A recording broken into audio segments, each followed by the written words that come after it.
Don't touch what you don't understand. The words cracked across the engineering bay so sharply that every wrench stopped turning, every laptop screen seemed to freeze, and every pair of eyes drifted toward the quiet man standing beside the race car. Ethan Walker didn't answer. He simply lowered the carbon fiber panel he had been inspecting and stepped back with the same calm expression he wore every morning when he clocked in before sunrise. Across from him stood Vanessa Brooks, the brilliant, celebrated CEO whose company had become one of the fastest-rising names in American motorsports. Her tailored navy blazer contrasted with the polished aluminum and matte black carbon surrounding her, and confidence radiated from every measured step she took across the spotless garage floor. "You're finished here," she said, loud enough for mechanics, engineers, investors, and visiting media to hear. "Pack your toolbox. Security will escort you out if necessary." A few awkward smiles appeared around the room. Others looked away. Ethan only reached for the worn leather handle of his toolbox. The fluorescent lights reflected off the polished concrete, while the faint scent of racing fuel mixed with warm engine oil drifted through the enormous facility. Somewhere overhead, ventilation fans hummed with steady precision, but beneath that familiar sound, something else lingered. Silence. The uncomfortable kind that settles when pride speaks louder than wisdom. Nobody noticed the way Ethan's eyes rested on the unfinished race car for one quiet second longer than expected. Nobody noticed his fingertips lightly brushing the edge of the front fender, almost as if saying goodbye to an old friend. To everyone else, he was only another middle-aged mechanic wearing faded work boots, grease-stained jeans, and a wedding ring that had not left his hand despite the years since his wife passed away. They didn't know every extra shift he accepted was helping pay for his 9-year-old daughter Lily's school tuition and piano lessons. They didn't know his mornings began before 5, making pancakes shaped like race cars because they always made Lily laugh before school. And they certainly didn't know why he had looked at this particular machine with something that resembled quiet concern instead of wounded pride. Vanessa folded her arms. "This company hires professionals, Mr. Walker, not people who improvise with equipment worth millions of dollars." Ethan nodded once. Understood. That was all he said. No argument. No excuses. No anger. He lifted his toolbox and walked toward the exit while whispers followed behind him like a distant breeze. Then, just as the heavy glass doors slid open, a sharp electronic alarm echoed across the building. Every monitor surrounding the testing platform flashed crimson. Engineers spun toward their consoles. A technician shouted that telemetry had disappeared. Another voice called out that the engine control system had stopped responding. The sleek race car, moments away from its final validation test before the championship season, suddenly went completely still beneath the bright shop lights. Ethan paused without turning around. His shoulders remained relaxed. His hand rested quietly on the door handle. Behind him, panic began to spread through a room that only seconds earlier had celebrated certainty. And for the first time that morning, the most expensive machine in the building seemed far less complicated than the people standing around it. Ethan stepped outside without looking back. The cool morning air carried the distant sound of traffic beyond the industrial park, but behind the thick glass walls of the headquarters, muffled voices rose with growing urgency. He set his toolbox carefully into the bed of his aging Ford pickup, a truck that had crossed well over 200,000 miles and still started every morning, because he never ignored the little things. He climbed behind the wheel, rested both hands on the steering wheel for a quiet moment, and finally allowed himself one slow breath.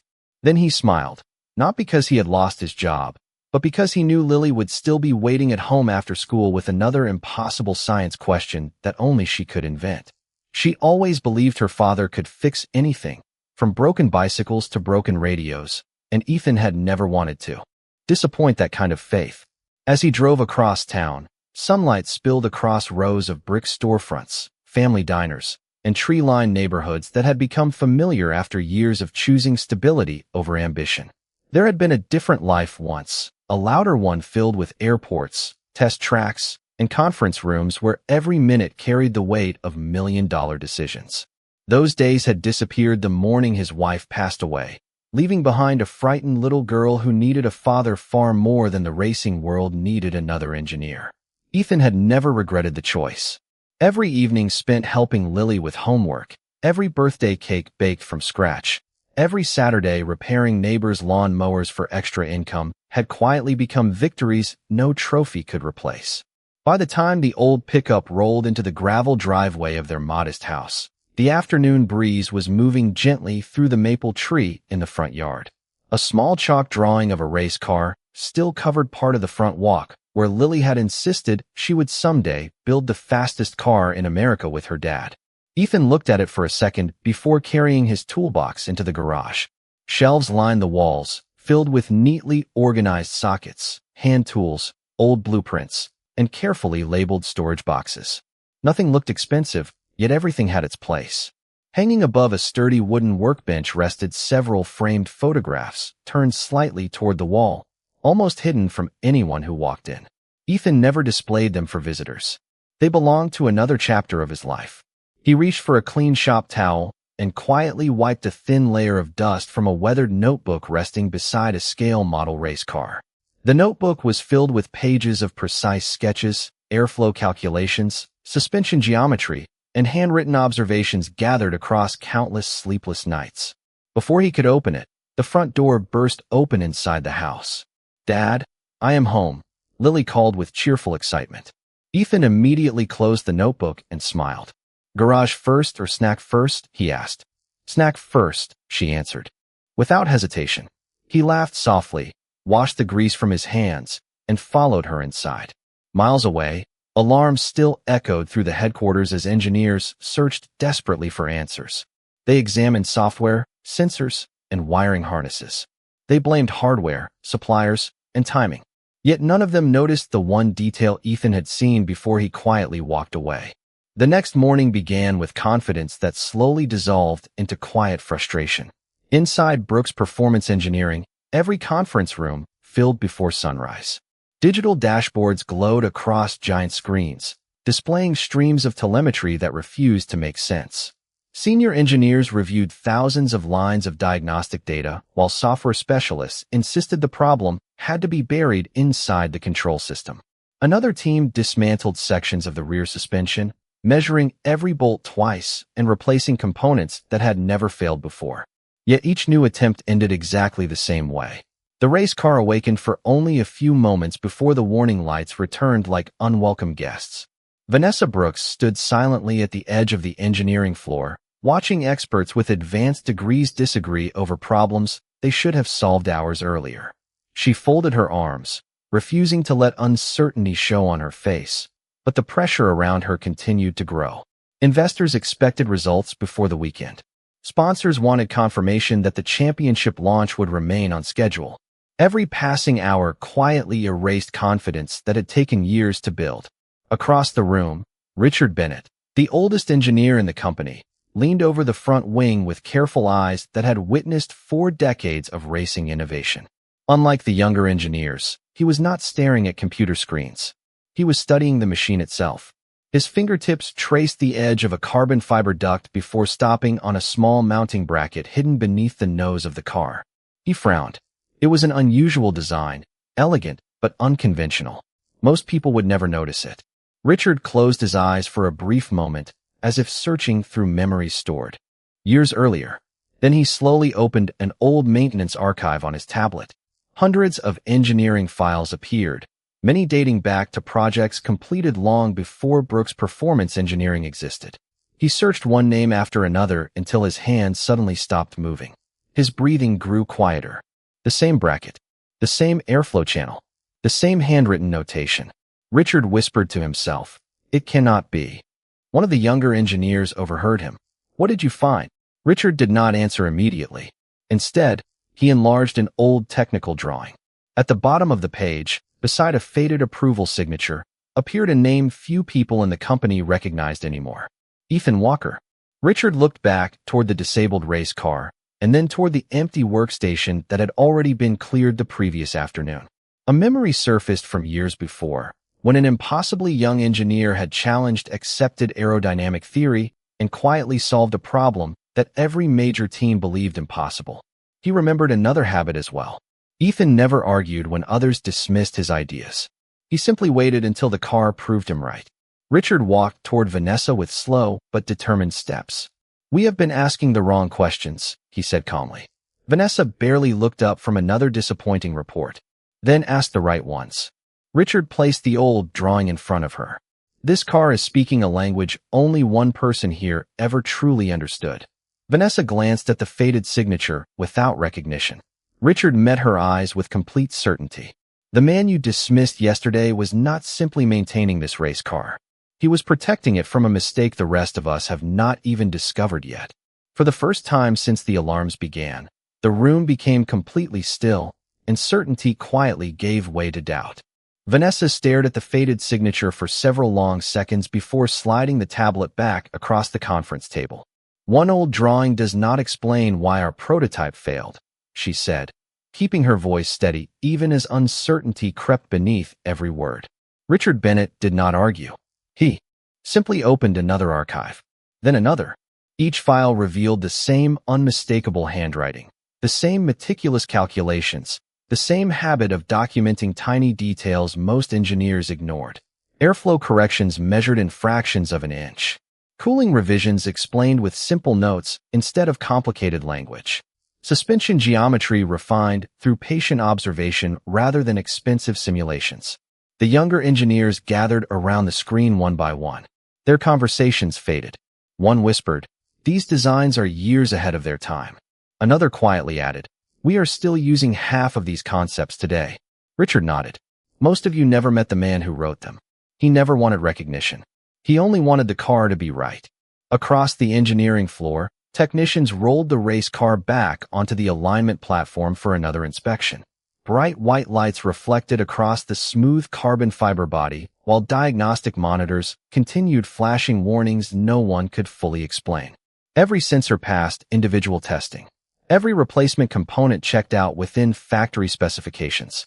Yet the complete system still refused to cooperate. Vanessa walked slowly around the car, studying every curve with new eyes. For the first time, she realized she had spent months leading meetings about budgets, partnerships, and marketing campaigns without ever asking who truly understood the machine beneath the glossy paint. She stopped beside the front suspension and remembered Ethan quietly lowering the body panel before she dismissed him. He had not looked angry. He had looked concerned. That memory settled heavily in her mind. Richard pointed beneath the nose section. Yesterday morning, he was standing right here. Vanessa followed his hand. What was he doing? Richard answered without hesitation. Looking at the airflow channel. A younger engineer frowned. "We already scanned that section 3 times. Richard replied calmly. "You scanned it." Ethan listened to it. The room fell silent again. It sounded impossible, almost ridiculous, until everyone remembered how impossible the previous 24 hours had already become. Vanessa drew a slow breath and looked toward the empty workstation where Ethan had once kept nothing more than a toolbox, a notebook, and a coffee mug with faded lettering. She realized she could not remember ever asking him about his experience, his ideas, or even his past. She had assumed the grease on his hands told the entire story.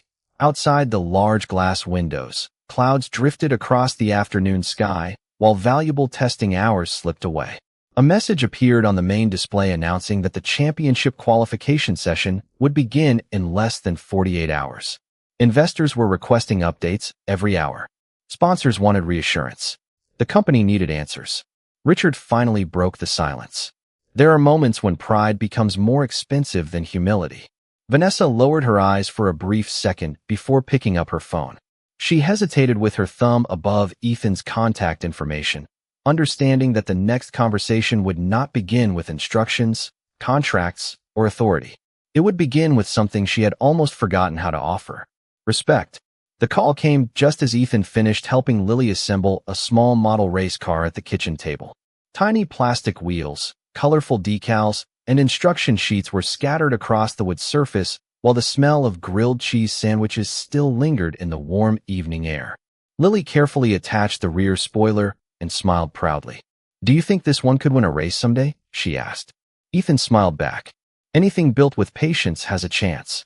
Before she could answer, his phone vibrated quietly beside his coffee mug. The screen displayed a number he recognized immediately. Brooks Performance Engineering. He let it ring twice before answering. "Hello." There was a brief silence on the other end before Vanessa finally spoke. Her voice no longer carried the sharp confidence that had filled the engineering bay the previous morning. "Mr. Walker, this is Vanessa Brooks." Ethan waited without interrupting. "I would like to discuss the prototype," she continued. "We could use your assistance." Ethan looked through the kitchen window toward the fading sunset, where soft orange light stretched across the backyard. "I believe your engineering team is very capable," he replied politely. Another pause followed. "Longer this time." "They have tried everything," Vanessa admitted. "We still cannot identify the failure." Ethan remained calm. "Then I hope they find it." He gently ended the call before she could continue. There was no satisfaction in his expression, no trace of revenge, only quiet acceptance. Lily looked up from the table. "Was that work?" she asked. Ethan nodded once. "Yes." She tilted her head. "Are you going back?" He smiled gently and reached over to straighten one of the tiny front wheels on her model car. "Tonight belongs to us." They spent the next hour finishing the project together before reading a chapter from Lily's favorite adventure novel. Much later, after she had fallen asleep, Ethan quietly stepped into the garage carrying a cup of black coffee. The familiar scent of clean metal, machine oil, and sawdust surrounded him as he switched on a single overhead light. He opened the weathered engineering notebook that had remained closed for years and slowly turned to a page filled with sketches of the same airflow system now troubling Brooks' performance engineering. His pencil rested beside several handwritten notes describing how even a slight variation in airflow pressure could create unpredictable electronic responses during high-speed testing. He closed the notebook again without adding another word. Across town, the atmosphere inside company headquarters had become noticeably heavier. Engineers worked through the night, surviving on takeout coffee and determination while another failed simulation appeared across the monitors. Richard Bennett quietly approached Vanessa once more. "Did you reach him?" he asked. Vanessa lowered her phone. He declined. Richard gave a slow nod as though he had expected that answer. "You asked for his help," he said carefully. "But did you apologize?" Vanessa looked toward the silent race car resting beneath the bright inspection lights. For the first time in years, she realized there was an important difference between requesting someone's knowledge and honoring the person who possessed it. That understanding weighed far more heavily than the broken machine, standing only a few feet away. Early the next morning, Vanessa drove alone to Ethan's neighborhood without a company driver, without assistance, and without the confidence that usually accompanied every business meeting. The navigation system guided her away from glass office towers and luxury hotels toward a quiet street lined with modest homes, bicycles resting beside mailboxes, and American flags moving gently in the cool breeze. Children waited for school buses while neighbors waved to one another across freshly cut lawns. It was a world she had rarely noticed, yet it immediately felt more genuine than the polished executive suites where she spent most of her days. She parked across from Ethan's small house and sat quietly for a moment before stepping out. Through the open garage door, she saw him kneeling beside a homemade go-kart with Lily standing next to him, holding a flashlight even though bright morning sunlight filled the room. "Can you hear it?" Ethan asked with a warm smile. Lily listened carefully as he slowly spun one of the wheels. She closed her eyes for a second before answering. "It sounds different on this side." Ethan nodded with quiet pride. "Machines always tell the truth if we are patient enough to listen." Vanessa remained at the driveway, suddenly remembering Richard's words. Ethan listened to machines. He did not simply inspect them. Lily noticed the visitor first.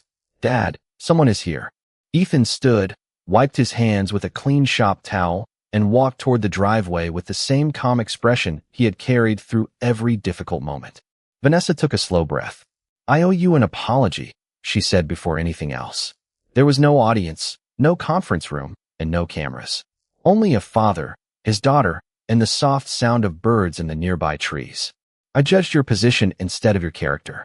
I assumed I understood your value before I ever asked about your experience. I was wrong." Ethan looked at her quietly.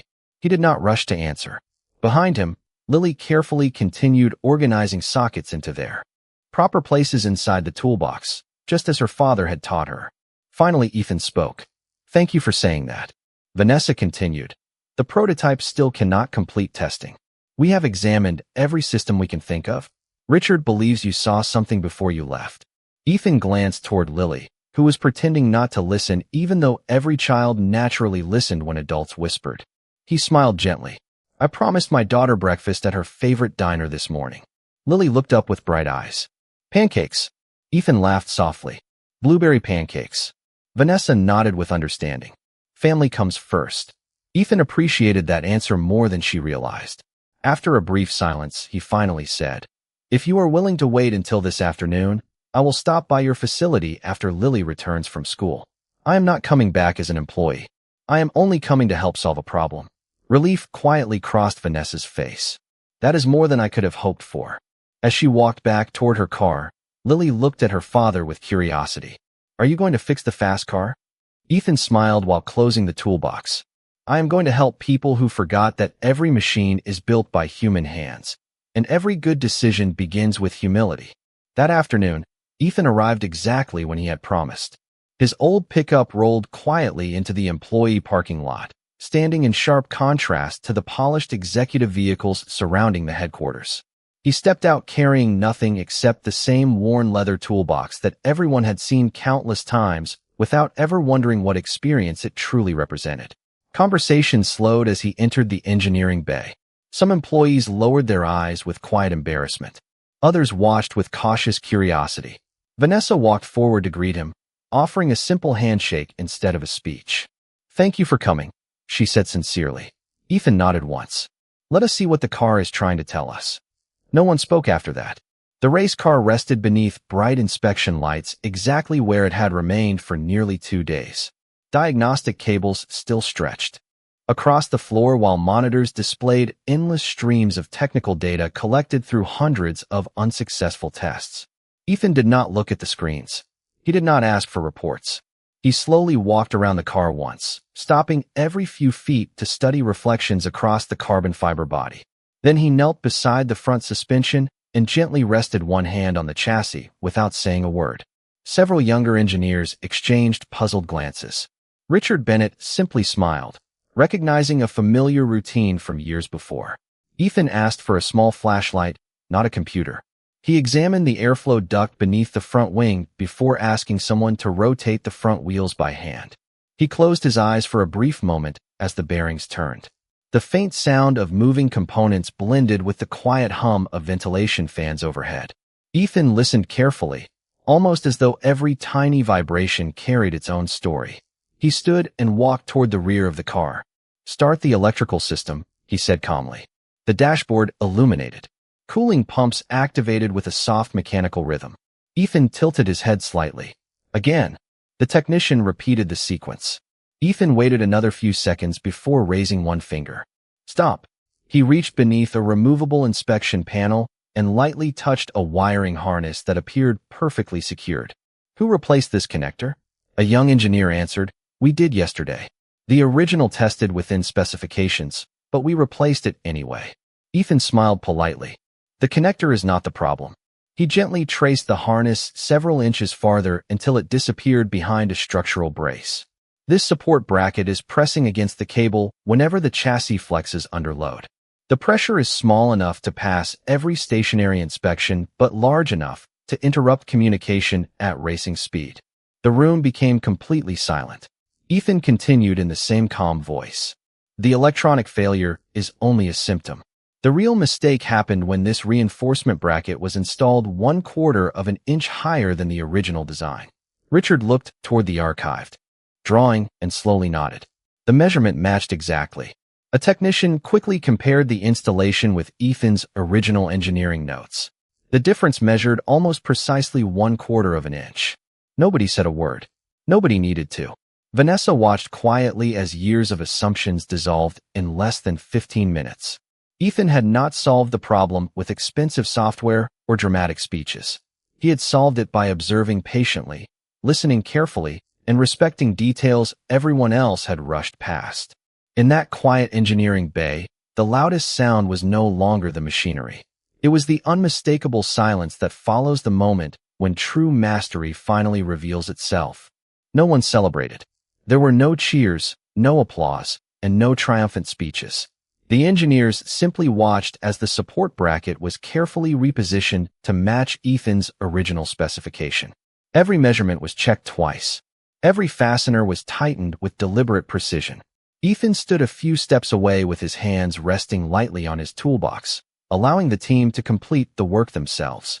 He never reached for a wrench. He never reminded anyone that he had warned them before. Instead, he quietly observed, answering questions only when they were asked.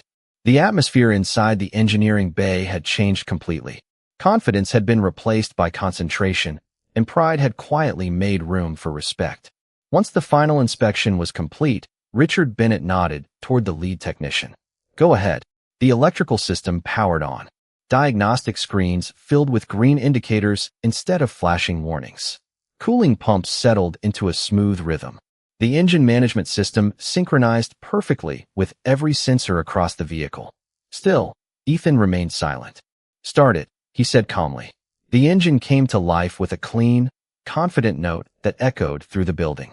It idled with remarkable stability, each pulse smooth and controlled.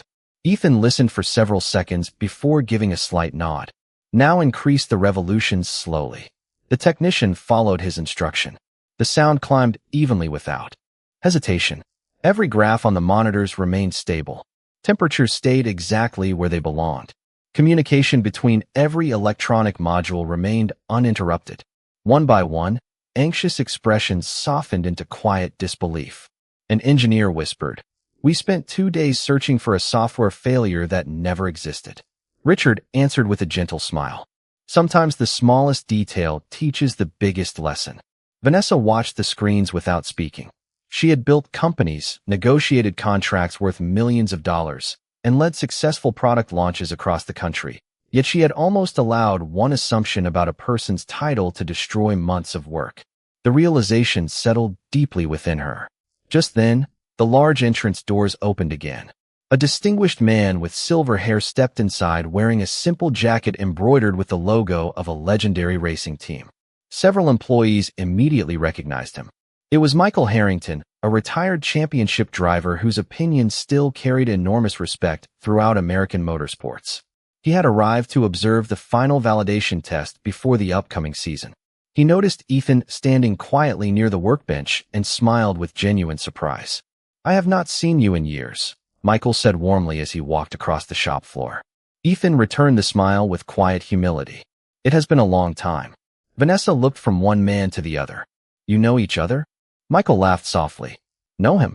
Every championship car I drove during the best years of my career carried ideas that started inside his notebooks.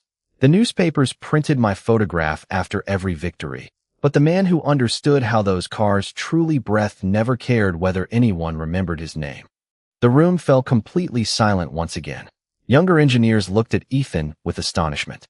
They had spent months working beside him without realizing they were learning from someone whose ideas had already shaped the sport they admired. Ethan simply lowered his eyes with the same quiet grace he had carried from the beginning, as though recognition mattered far less than seeing the machine finally perform exactly as it had always been meant to do.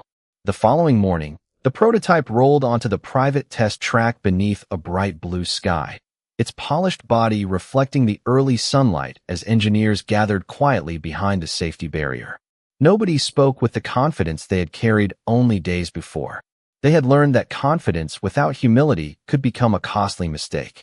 Ethan stood near the edge of the pit lane, wearing the same faded work boots and simple jacket he had worn every other day. He did not stand beside the executives or the invited guests. He chose a place where he could watch the entire track while sipping coffee from the old mug he had brought from home. Lily stood proudly beside him, holding his hand with both of hers. When the green signal illuminated, the race car accelerated smoothly onto the circuit. Every corner was precise. Every straightaway sounded clean and balanced.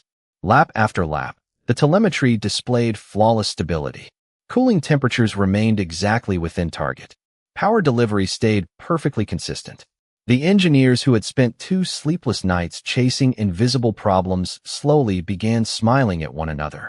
Richard Bennett quietly removed his glasses and nodded with quiet satisfaction. "That is how it was always meant to run," he whispered. When the final lap ended, the driver climbed out of the cockpit with an unmistakable grin. "It feels incredible," he said. "It is the most predictable race car I have ever driven." Applause spread naturally across the pit lane, not because someone demanded it, but because respect had finally found the person who deserved it. Vanessa walked directly toward Ethan while everyone watched in complete silence. She stopped in front of him, looked him in the eye, and extended a neatly prepared envelope. "This contains a partnership agreement," she said sincerely. "Your position, your compensation, and complete authority over future engineering decisions. We would be honored to have you lead this program." Ethan accepted the envelope politely, but did not open it. He looked at Lily, who was smiling while watching the race car disappear into the garage. Then he gently handed the envelope back to Vanessa. "I truly appreciate your generosity," he said. "But my greatest responsibility is already waiting for me every afternoon after school." Vanessa lowered her hand, understanding immediately. Ethan continued with the same calm voice that had never once carried bitterness. "A career can always be rebuilt. Childhood cannot. I chose my daughter once, and I would choose her again every single time." No one argued. No one questioned his decision. The silence that followed carried more admiration than any standing ovation ever could. Before leaving, Ethan walked over to the race car one final time and lightly rested his hand on the front fender. "Take good care of her," he said with a quiet smile to the engineering team. "Machines respond to the respect you give them." Later that evening, as the sun settled behind the neighborhood trees, Ethan and Lily were back in their small garage finishing the homemade go-kart they had started together. The laughter of a little girl echoed through the open door while the smell of fresh-cut grass drifted across the yard. Miles away, a championship race car was finally ready to compete, but the greatest masterpiece Ethan Walker had ever built was not waiting on a professional racetrack. It was growing beside him every day, learning that true greatness never needs to raise its voice because quiet dignity, patient kindness, and humble excellence will always travel farther than pride.